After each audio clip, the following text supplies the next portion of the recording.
Mucha gente viene aquí a Israel pensando que hay lugares donde se desprende una especie como de energía, ¿no? Incluso lamentablemente vemos esto también dentro de algunos cristianos evangélicos que más que espirituales son místicos y no confundan una cosa con otra. Hay cristianos evangélicos que más que espirituales son gente mística. Dice, uy, voy a ir a tocar las piedras del muro porque allí hay algo. Aquello es un muro. En el momento en el que nosotros creamos que esta piedra o la del muro o esta de Betesda o el sepulcro de Jesús, etcétera, etcétera, tienen ciertos poderes de energías, estamos cometiendo idolatría. Al Señor tu Dios adorarás y a Él solo servirás. Es una tragedia que un pueblo tan culto y tan bendecido tenga que ponerse de cara a una pared como los niños castigados cuando éramos pequeños, ¿se acuerdan? Que nos castigaban de cara a la pared, castigados.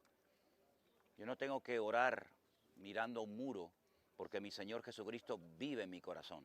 No tengo por qué ir a un muro, ni tengo por qué venir aquí, pero hay cristianos, por ejemplo, he visto muchos hermanos que cuando llegan a las aguas del río Jordán se vuelven locos y están tratando de comprar una botellita para llevarse agua del Jordán, para regalársela a no sé quién en España o en su respectivo país, porque parece como que el agua del Jordán es agua bendita, ¿no? Y eso es el espíritu católico, que a veces la gente ha salido de la Iglesia Católica, pero todavía el catolicismo no ha salido de ello, ¿no? Pensando que la tierra, la cruz, la piedrecita, el agua, etcétera, etcétera, contienen una energía. Yo espero que no haya ninguno en este grupo que tenga ese rollo en la cabeza, porque eso no es bíblico, eso no es de Dios. En el momento en el que tú pienses que, bueno, que aquí como estuvo el Señor, bueno, es que lo importante no son las piedras, lo importante es que aquí estuvo el Señor e hizo un milagro. Pero yo no vengo aquí a recibir una bendición especial porque el Dios que servimos en nuestros respectivos países es exactamente igual que el que está aquí. Es más, a mi Señor Jesucristo aquí se le escupe y se le blasfema, y en mi país, por ejemplo, en muchos lugares no. Quiero decir que no caigan en la trampa, no caigan en ese misticismo ridículo, absurdo y antibíblico de pensar que este lugar tiene un magnetismo, tiene una energía especial porque aquí estuvo el Señor. La misma palabra lo dice, aquí estuvo el Señor. Pero lo importante no es el lugar donde Él estuvo, lo importante es que Él estuvo aquí y eso es lo verdaderamente importante, ¿vale?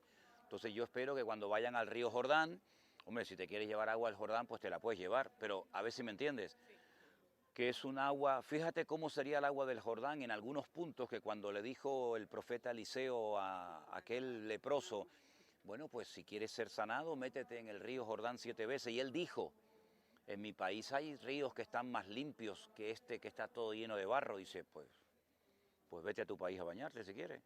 Si, no es porque este agua sea un agua santa o sea un agua diferente, sino era un acto de obediencia y de humillación. Eso es lo importante del relato bíblico, no en sí, no en sí el agua, no en sí el lugar, ¿no? Entonces, bueno, aquí viene la gente a ver el estanque de Betesda, que es lo bíblico, pero esto no tiene nada que ver con la Biblia, ¿verdad? Esto no tiene absolutamente nada que ver con la Biblia. Entonces, la gente a qué viene aquí, pues a honrar, hay una estatua entrando a la iglesia a la derecha de, pues lo típico, ¿no? De otra virgen, a Santa Ana, la madre o la madre del Señor Jesucristo, que no tiene nada que ver con el relato bíblico, pero a la gente siempre le gusta tener algo a lo que agarrarse, algo que tocar, algo que decir, bueno, lo toqué. Hermano, no caigan nunca en ese error, porque aquí hay una cosa, en este país, en esta ciudad, mejor dicho, y ustedes lo pueden ver en internet para que sepan en qué consiste y cómo se manifiesta ese síndrome, se llama síndrome de Jerusalén, que a mucha gente le pasa aquí. A un cierto tipo de persona le ataca el síndrome de Jerusalén, que se estudia en psicología, y aquí hay gente que va por la calle diciendo que son el profeta Elías, otros que son Juan el Bautista, otros que son Jesucristo. No lo hemos visto en este viaje, pero hay dos o tres por aquí por la ciudad que van descalzos, con túnicas, con manchas de sangre, con la cruz, diciendo que ellos son el Señor Jesucristo, y en eso consiste el síndrome de Jerusalén.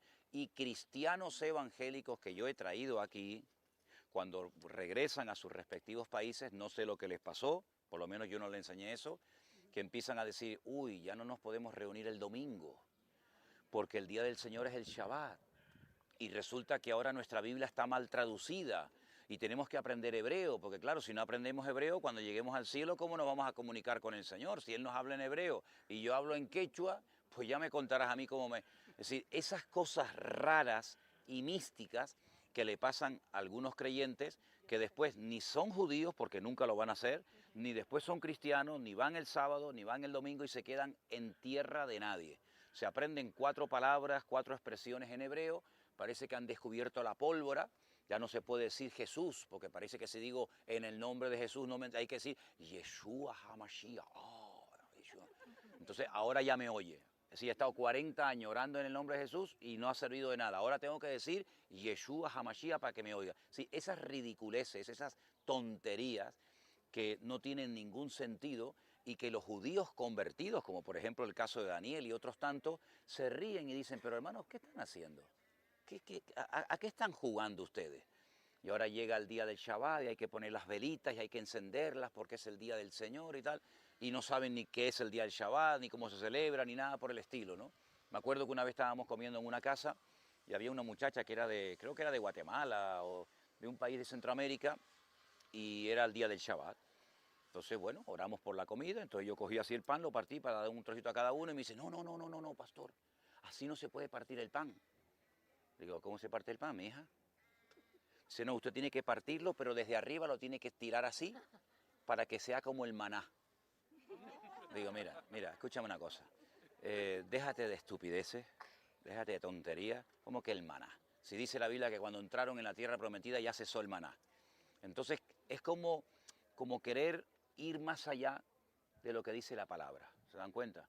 Entonces estamos disfrutando, están viendo cosas interesantes, pero nosotros tenemos una forma de ser que siempre y cuando no vaya en contra de la palabra del Señor, ustedes no tienen por qué ahora tener que aprender hebreo para poder comunicarse con el Señor, porque parece como que el Señor el español no lo entiende, ¿no? O no le vamos a entender a Él. Yo doy gracias al Señor de que nuestras Biblias, aunque no son unas traducciones perfectas, porque no hay ninguna traducción perfecta, todo lo que ustedes saben de la palabra del Señor y del Señor lo han aprendido de la Biblia que tienen. Por lo tanto, de mal traducida, nada. Puede ser que a lo mejor no tenga la profundidad del concepto de la palabra, ¿verdad? Del término en original, pero bueno, para eso hay diccionarios y para eso hay comentarios. No tenga ninguna frustración, porque por ahí he visto a muchos que dicen, no, es que nuestra Biblia está mal traducida y no sirve. ¿Y a usted quién le dijo eso? ¿Quién le dijo a usted que la Biblia nuestra no sirve? Entonces lo que hemos leído no es así, era todo al revés de lo que hemos leído. No caigan en esa trampa, porque eso es rotundamente falso, ¿vale?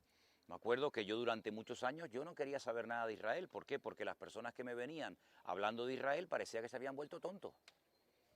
Recuerdo una vez una hermana que me llegó con un sobrecito así, pequeñito, de tierra, me llamó aparte. A mí ya cuando me llaman aparte ya me mosqueo, ¿no? Pues yo digo, aparte esta mujer a mí, ¿para qué me llama?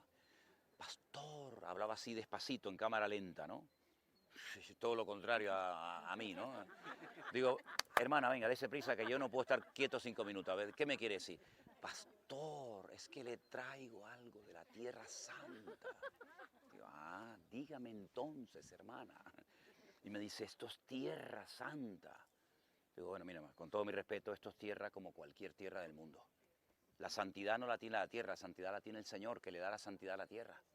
Como comencemos a darle a los objetos una santidad y un valor, es como los ídolos que son nada, pero el que adora al ídolo le da, este es para los viudas, este es para los casos imposibles, este es para los conductores, este es para los bomberos, y le damos nosotros a las cosas inanimadas el valor. Entonces, no caigamos en ese error, porque hay cristianos y cristianas que tienen esa tendencia a lo místico, ¿no?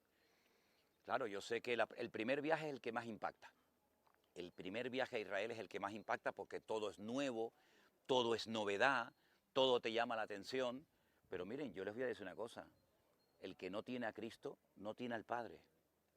Y el que no tiene al Padre no tiene al Hijo. Todos estos que veis ahí dándose cabezazos en el muro, como no acepten al Señor Jesucristo, el Señor Jesucristo dijo, vosotros sois de vuestro padre el diablo. Uf, madre mía, qué fuerte, ¿no? Y si no os arrepentís, todos pereceréis igualmente. Cuando lleguemos a la presencia del Señor, el Señor no te va a pedir el pasaporte. ¿Eres judío? Pase. ¿Eres de Honduras? No, tú no puedes entrar. El Señor no le va a pedir la nacionalidad a nadie. Lo que nos va a preguntar es qué hicimos con nuestro Señor Jesucristo, si lo reconocimos o no lo reconocimos. Por lo tanto, somos nosotros, no se olviden nunca de eso, somos nosotros los que tenemos que provocarlos, hacerlos a ellos y darles testimonio. Porque a mí el judío me podrá hablar del Antiguo Testamento y me podrá hablar de la Biblia de mi Señor, pero del Señor de la Biblia yo le puedo decir a él 1000 veces más cosas de lo que él me puede decir a mí, ¿verdad? Entonces no caigan en esa trampa de sentirse como inferiores.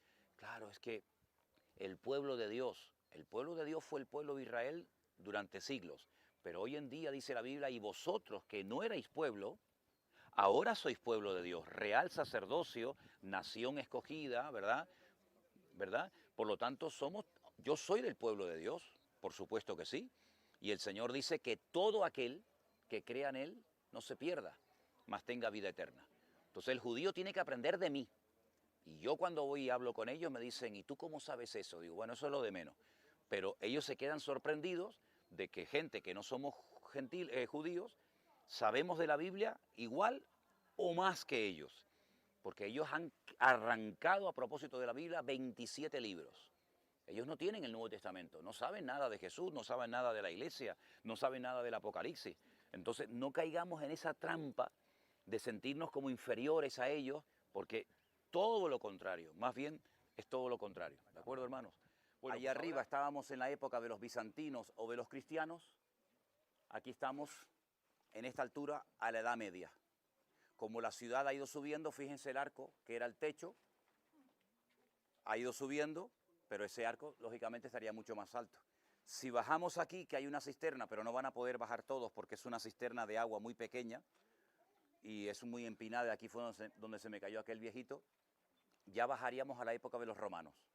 Entonces, ¿te das cuenta? Los romanos abajo, la Edad Media aquí, los cristianos arriba, porque el estanque de Betesda no está todo igual, sino que tiene diferentes niveles según el tiempo que ha transcurrido. ¿Se dan cuenta? Fíjese la época en la que estamos aquí. Siglo XII, aquí estamos en la época de los romanos, y aquí se ve de una forma, mira, cisterna de la época de los romanos.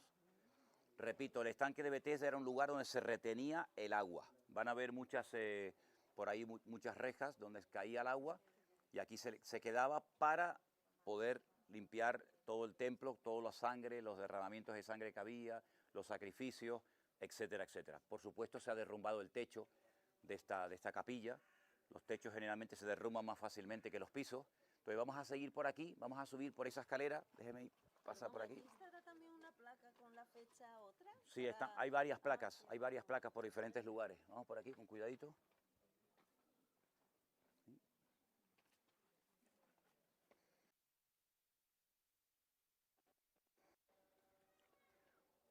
Y esta es la parte del estanque de Betesda más antigua. Probablemente lo que cuente Juan capítulo 5 se refería ahí abajo, a esas escaleras. Esto era un estanque lleno de agua, esto no existía, por supuesto.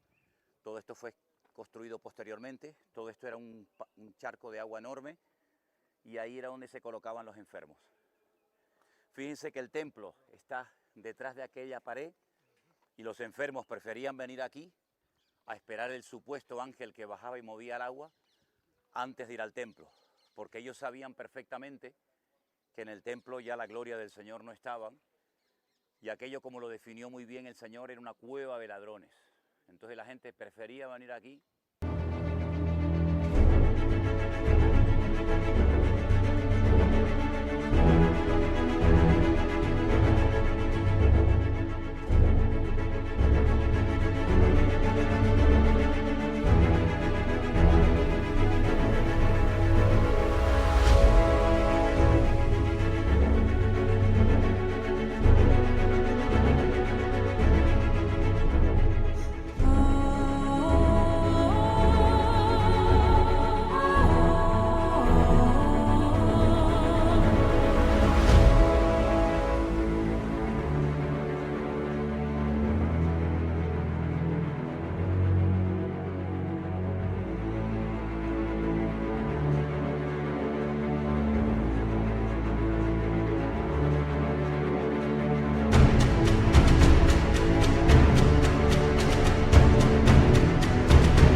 Aquí esperando su supuesto milagro antes de irse al templo.